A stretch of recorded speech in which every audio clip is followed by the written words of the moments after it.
Welcome. Thank you so much for joining us. We're really excited for this very timely workshop with Joseph Siegel. I'm Danielle Kuhn, and my co-organizer, Kirsten Pugh, is also with us. We are co-sponsoring today's event on behalf of our respective institutions, the Negotiation and Conflict Resolution Program in Columbia University's School of Professional Studies and the Morton Deutsch International Center for Cooperation and Conflict Resolution at Teachers College. We will be sending a follow-up email after the event with all of our information, ways to follow us and get more involved. And we've all come together today to consider the connection between climate change and conflict and to learn collaboration skills to assist stakeholders to organize their climate change work together and prevent conflict. So we're thrilled to welcome Joe Siegel, who has combined his expertise as a policy and legal expert on climate change with his more than 30 years of experience as a negotiator, facilitator, and mediator to lead many multi-stakeholder consensus building efforts related to climate change. Thank you so much for joining us. And Joe, you can take it away. Thank you. Thank you both, Danielle, for that introduction, and Kirsten for all the efforts you put into making this program possible and for inviting me here today. And I'm going to share my screen. And I also want to thank the person behind the screen you can see, Denise Abad, who's the technology person who's making all of this actually happen, work effectively. So, and many thanks to the Columbia School of Professional Studies and the Morton Deutsch International Center for Cooperation and Conflict Resolution for having me here. You'll see there's a little asterisk at the bottom of the page. And I have to point that out because among the different hats I wear, one of them is I work for the US Environmental Protection Agency. And so it's important for me to tell you that I am not here in that capacity. I'm here in my academic capacity. In fact, I'm not on office time now. And the views that I expressed during the presentation do not necessarily reflect the views of the US Environmental Protection Agency. So let's dig into facilitating effective collaboration on the climate crisis because we really don't have any time to waste. And that's why I wanted to do this workshop to highlight the benefits of using facilitation in collaborative engagement. I couldn't begin this program without acknowledging sort of multiple crises that we are currently facing. We see threats to our democracy, to our justice system, which is fraught with racial inequality. We lack public health systems necessary to address a pandemic. And as I will soon discuss, we're facing the climate crisis. But this also presents an opportunity for us, an opportunity for systems change. And I've been heartened by the activism and inspired by them of the Black Lives Matter movement and the many people of diverse backgrounds who came out after the murder of George Floyd and the Fridays for Future movement and all the young people who've spoken out on the climate crisis. So I really believe that facilitation is a necessary ingredient to effectuate the goals of these people who are trying to create systems change. And so why? Because we are people in this conflict resolution field. We know how to bring people together. We know how to help create dialogue among people and just establish processes that will get the job done. I note that there was a 60 Minutes episode Sunday, maybe some of you saw it.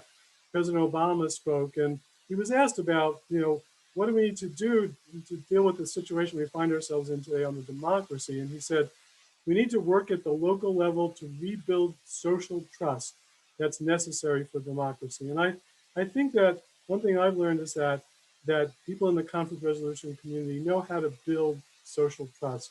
And on all these different crises that we're facing, it's so important. And in particular, because they all overlap. We know that people who are at the most risk for COVID-19 are also the people who are at most risk from the impacts of climate change.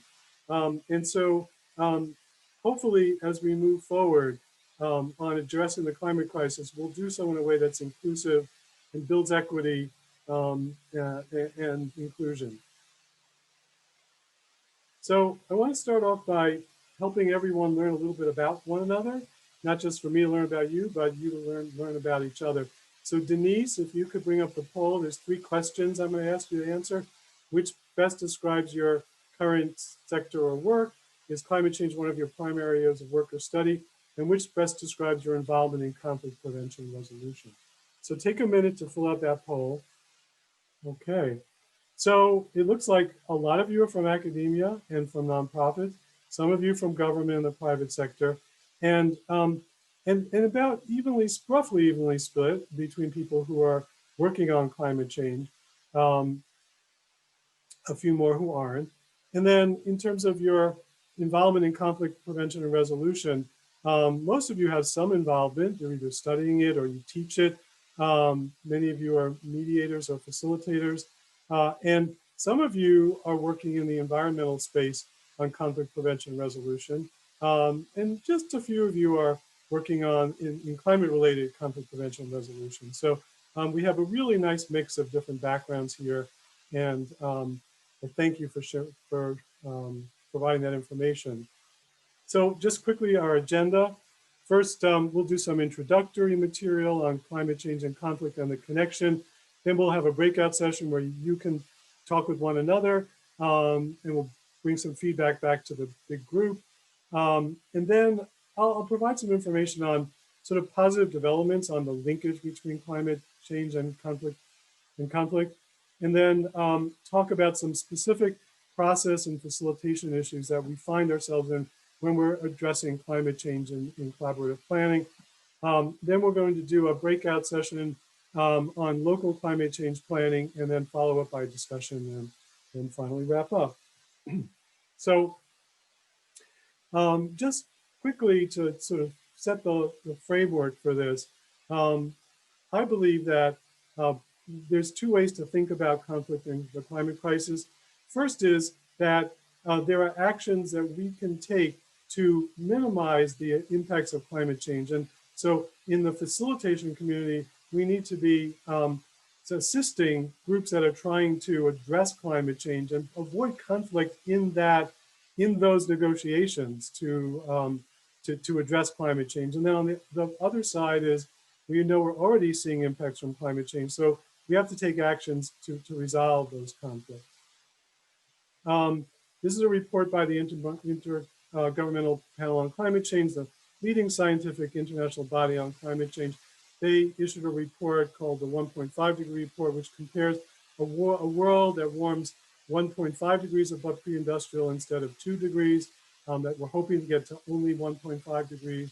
And one of the things that they highlight in this report is that limiting global warming to 1.5 degrees as opposed to 2 could reduce the number of people exposed to climate risk and susceptible to poverty by several hundred million people by 2050.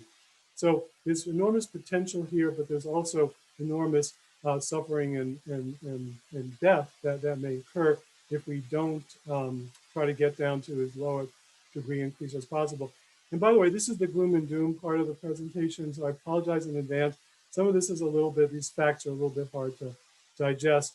Because of the crisis, the UN High Commissioner on Human Rights has considered this a human rights crisis, and I'm pointing to states' human rights obligations under existing human rights treaties. One of the things they point out is there'll be 21.7 million internally displaced people per year due to weather-related disasters since 2008.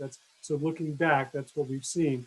Now, I want you to think about, because we're going to be doing this exercise in a couple of minutes, as you're listening to these slides, think about the connection between conflict and climate and what you're hearing and how that might start to have the juices flowing for you about, well, how does this relate to conflict? Every year before the November or December meeting of the UN Framework Convention on Climate Change Parties, the UN Environment Program releases its emission gap report, which looks at the difference between what countries have pledged and what they need to be doing to achieve levels that are sustainable. One of the statements they've made is that if we can do this deep and rapid decarbonization process that we need to do, we're going to see the need for fundamental structural changes in economic sectors and labor markets and trade patterns. And I want to share with you this video that's put out by UNEP.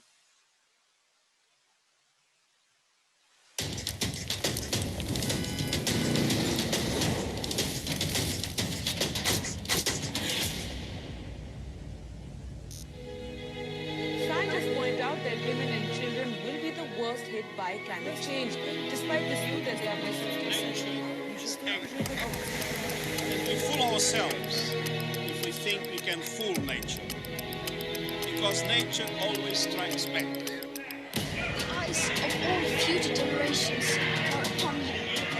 And if you choose to fail us, I say we will never forgive you.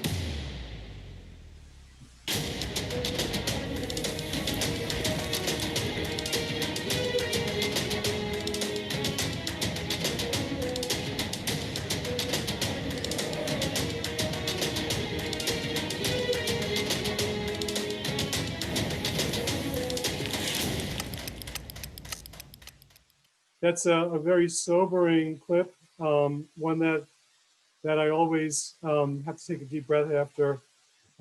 It's quite, it can be overwhelming at times. But I wanted to show you that, again, to start thinking about the relationship between conflict and climate change. Just a couple more slides on that.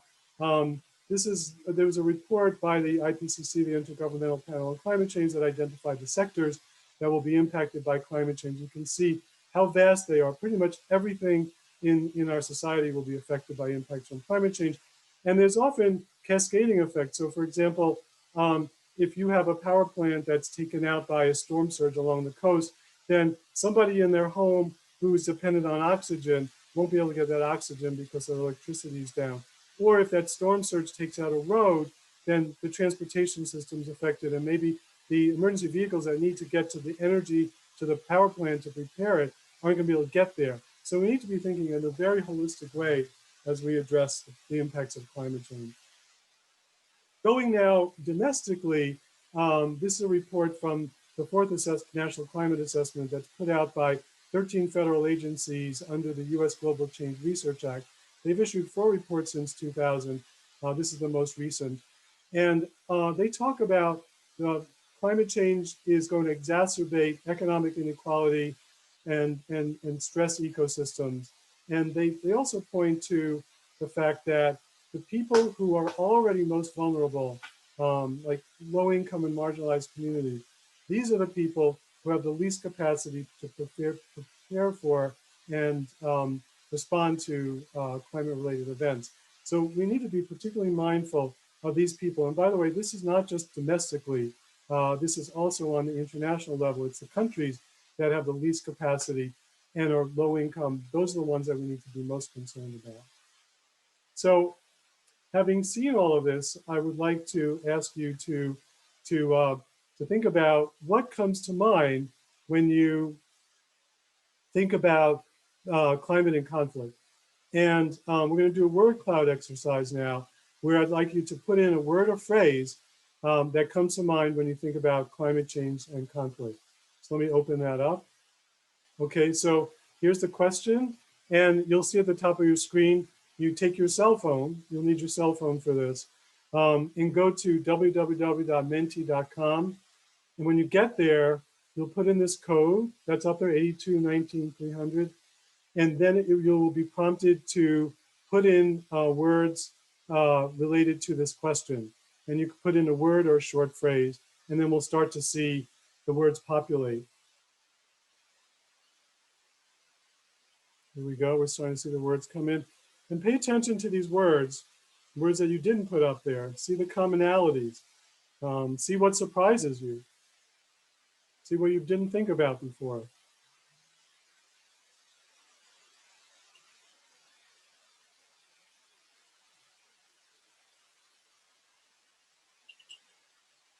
Give it just another few seconds to get your words in. And the bigger the word, the bigger the term, the more frequently it's been used. So mass migration was used quite a bit, as you can see. So take a look at these words, because in our next exercise, we're going to be considering these words as you go into your breakout groups.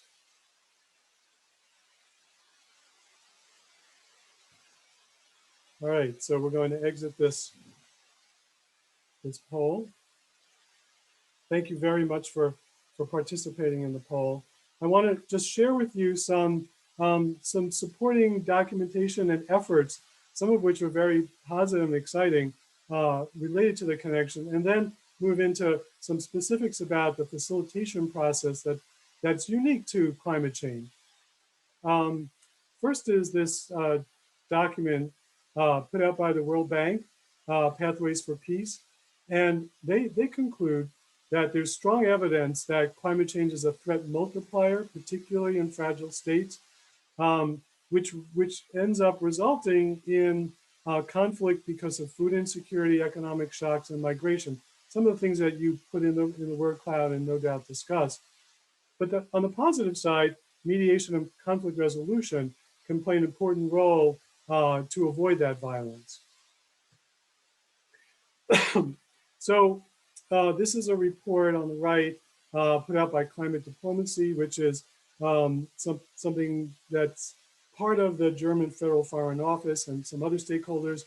And this report links adaptation and peace building. And what's really interesting is they talk about how when you see an increase in conflict, then peace building becomes harder, there's more fragility, and then there's more vulnerability because you can't act on creating adaptation strategies and response to climate impact. But they also point out the flip side of that is there's also a positive feedback loop that if we take part in climate adaptation actions in those countries, that can contribute to peace building, and then peace building in turn will have significant benefits for adaptation.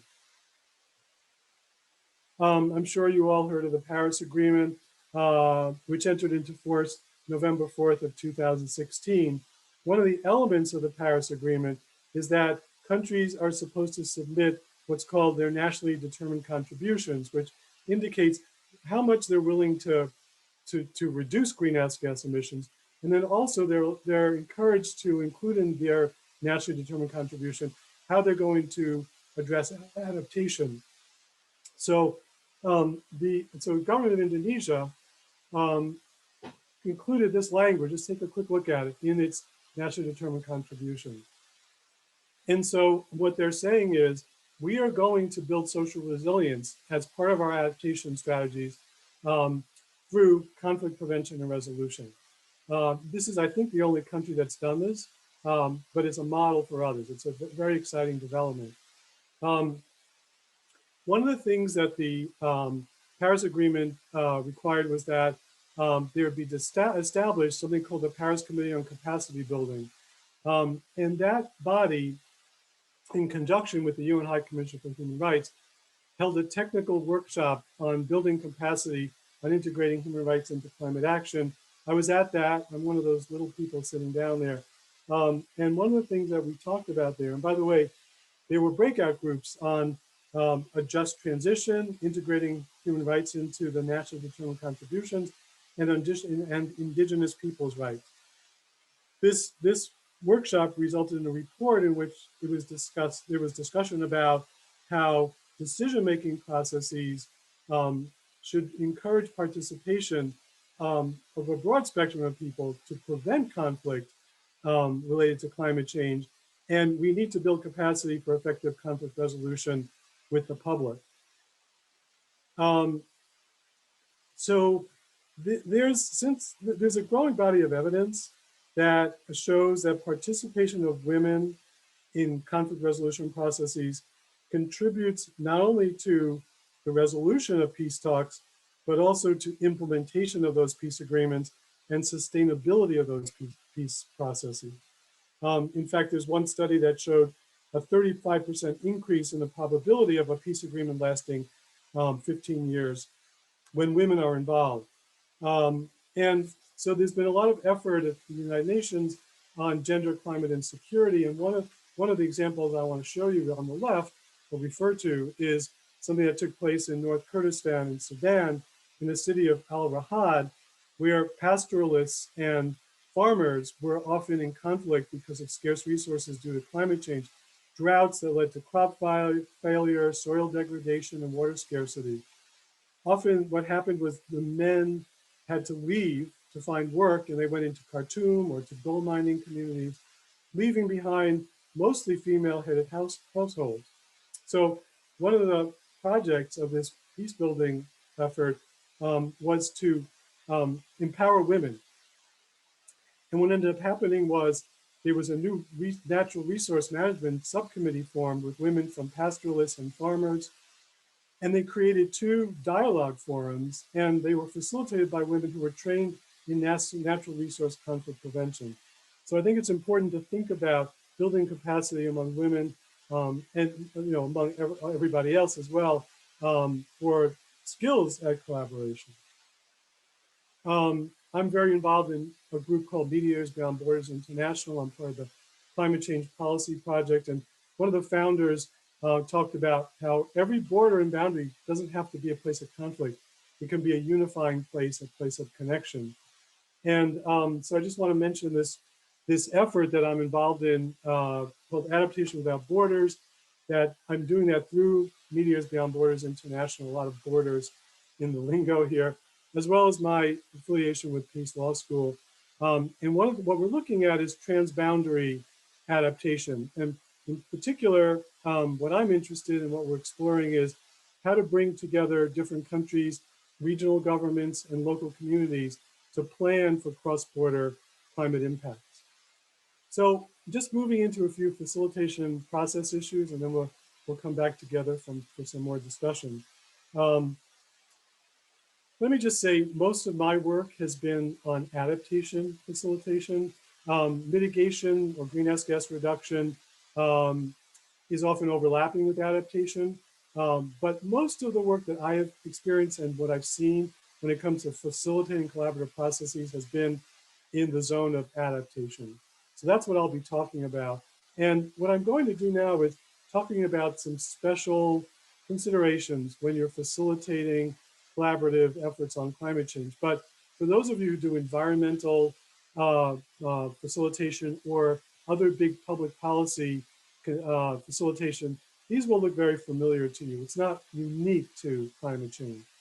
The first one is what I call the drift toward formal conference style meeting. And what I often find is that when people want to come together to address climate change, complex problems mean large numbers of stakeholders. And so they end up sort of, instead of establishing a collaborative effort, they end up doing a formal conference with panels, Q&A. This is particularly something I see with scientists, but it's not exclusive to scientists. And I feel like my job is to nudge them toward more collaborative time because you can't move forward without it. You could consider a tiered process where the first meeting is formal and the next meetings are more collaborative. But I still think it's important to nudge people toward some collaboration. For example, if this is a multi-meeting process, you want to start to try to build community right from the start. And you can't do that in a room with 100 people with formal panels and Q&A. Will the participants have an opportunity to process all that information they're taking in all day? They can do that with small breakout discussions. So I think it's important to try to pull back that tendency toward a formal conference style meeting. Second problem is resources. Imagine a committed group of climate change professionals. They work hard over several meetings to reach consensus on their priorities, develop a wonderfully beautiful, detailed action plan. They go back to their respective offices, and lo and behold, there's no money for doing these actions that they plan to do together. Well, they don't have the people to do them. So one thing that I like to do is to get resources on the table right from the start, and encourage parties to maybe do a survey of resources before they start meeting or early on in their process. Even I had one facilitation I did in which it all started with a resource meeting among potential resource opportunities like the private sector, academic institutions, foundations, to see where the pockets of money would be coming from, and that would drive some of the actions that the group planned to do. Work group fatigue is another special. I hope you're not all doing this at this point in this session, in the mid-afternoon that it is here in the East Coast anyway. But work group fatigue is a big problem. We often see people working in organizations who are the person on climate change, or one of just a very few, they're pulled in many different directions into many different work groups, and they can't cope with all of the time consumption. So things to think about. Is your adaptation effort different from others that are already underway? Have you done some kind of an exploration into what's already happening? Can you narrow your objectives to be somewhat different than what's already out there? And be realistic about the time of the participants, and do a survey of them, talk to them, ask them before you establish your process. Institutional silos. When we're doing the work of climate change, we have to bring together, because it is so cross-cutting, we have to bring together people from all different sectors, many different organizations. So you might have 10 organizations that are really excited to collaborate, and they all have a general interest in making progress on, say, climate adaptation. But each organization has its own institutional interests. They have their own institutional culture. They may have a unique chain of command or in structure. So facilitators can help build bridges between those silos, looking for common interests. And also, what's really important is to build a new community of the people who are coming from these different silos. And also important is the need for participants to be transparent about the likely obstacles in their organizations, and to vet ideas in their organizations early on, so you don't end up at the end of the process finding out that it's going to be a no-go. Another one is getting lost in the weeds. So complex issues on climate change, and they are very complex, can sometimes lead to excruciatingly detailed conversations about issues that aren't even central to the meeting goals, because there's so many layers to scientific and policy questions on climate change. So one thing that I like to do is to encourage the planners to frame questions and help them frame questions that are appropriately broad for creative thinking, but narrow enough to avoid spillover. Keep the goals and desired outcomes of the meeting squarely on the table throughout the meeting, and then have a bike rack, which is my solution to a car parking lot, where you can include issues that you really don't get to because they're not central to the meeting for further consideration. Too many people in the room. So, as I've said already, complex issue require many stakeholders. And the impulse, which is a good impulse, is to inclusivity. And sometimes we find that planners want to get everybody in the room all the time together. It's very difficult to get consensus that way. So think about, does everyone need to be in every meeting every time? Is there a way to have representatives from different groups in meetings? And that brings me to the next segment, which is breakout rooms. And we're not going into a breakout room, but we're going to ask you some questions about breakout groups. So Denise, if you could put the next poll. We want to know about, do you like being in breakout groups? And what do you think about report outs from breakout groups? So go ahead, give you about a minute for this poll. All right, so I'm seeing that this group pretty much likes breakout groups. And it's not surprising, because we have a lot of people who are in the conflict resolution profession, or studying it. And so we have a lot of people who love them or think they're okay much of the time. Not too many people who dislike them. In terms of report outs, the majority of the people generally think they're okay, but sometimes get bored and or sleepy. And some people really do want to hear everything. So my experience has been, and we're going to close this poll out. My experience has been that there are many people, scientists, policymakers, who don't like breakout groups that much. And they don't like sitting through a report out. Some people love it, but it's really mixed. It varies. And I always want to try to make everybody satisfied. So I want to talk about breakout groups for just a bit, and then we're going to have a time for some discussion. So here are some considerations. First thing is to think about, why are you using a breakout group? And by the way, I'm mentioning this because we're talking about collaborative planning among many different people in many different organizations when we're addressing climate change. that we can't do it without breakout groups. So the way we do breakout groups becomes central to the process. So breakout groups are great. You're using them maybe because you want to keep people engaged. You can make decisions better in a smaller group than a bigger group. People feel more sense of responsibility and ownership. But think about also, are you trying to build community? That's a good reason to do breakout groups. Think about also, are there experts with all the same knowledge that need to be together and discuss some conclusions they want to draw before the bigger process can continue? Or perhaps, do you need the policy people to talk with the technical folks in order to integrate those two fields to move forward? So why are you using the breakout groups, and who needs to be at it in a particular time? And what I think is very important is to be very clear about the desired outcome of the breakout group. Now, this relates to the second question I put up here. How can you integrate breakout groups into the larger process? And I like to call, instead of report outs, I like to call it integration or synthesis, to think of it that way. And one way to frame it is to be very clear with the whole group about the connection between the breakout group and the larger process. But there are alternatives to breakout groups. And you could do popcorn style. Maybe you just want everyone to get a sense of what was discussed. You don't need everyone to hear everything. So, okay, let's hear from this table over there. Just quickly, one thing that came up in your group that seemed very interesting.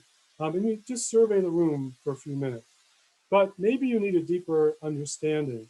And maybe there's people who really want to focus in on one or two issues. So another option is to do a poster station where people put up flip charts and you have representatives from the breakout group there, and people can promenade around and go to the breakout group, go to the poster station that is most interesting to them. This helps to build connections, deeper insights, and a sense of community. And then if you're going to do more traditional report outs, which I'm not against, I think they're often very effective, have a simple template for the reporter to use. Or have a break in between the breakout session and the next grouping so the reporters can meet with the facilitator and create some kind of a very integrated template to put before the people. The one thing I just want to mention that we haven't talked about, which is unique to any process, is human dynamics. And I've seen climate change efforts almost completely destroyed because two people just couldn't get along. And so my role was to try to mediate between them so we could get the process moving forward. Again, the theme is no time to waste. And human dynamics can be some of the most prominent reasons why we end up wasting time. So having mediators and facilitators involved is really important. And I would love to continue with you for another hour, but it is time to conclude. And I will just put my final slide with my email address on the screen so that you can reach out to me if you'd like to further the conversation. There you go. There's my my contact information.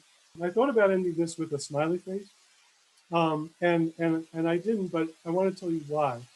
Because I think that despite the doom and gloom slides I showed you at the beginning, there's so much opportunity for us to create positive change on this issue. And no one person can do it on their own. We know that. No one country, no one state, no one individual, no one organization.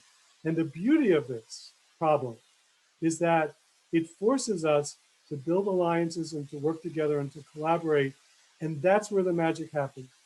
And so I encourage you to think about what we have ahead of us, not as insurmountable, but as tremendous opportunity to work together and to make a big difference. So thank you very much for coming today. I'm really honored to have been here for the hour and a half with all of you. And again, feel free to reach out if you have further questions or ideas. Thank you so much, Joe, for sharing all of your thoughts and expertise with all of us. It was really wonderful to be in this space with you all. Yes, many thanks to you and Kirsten and and to Denise too, and for all of you for coming.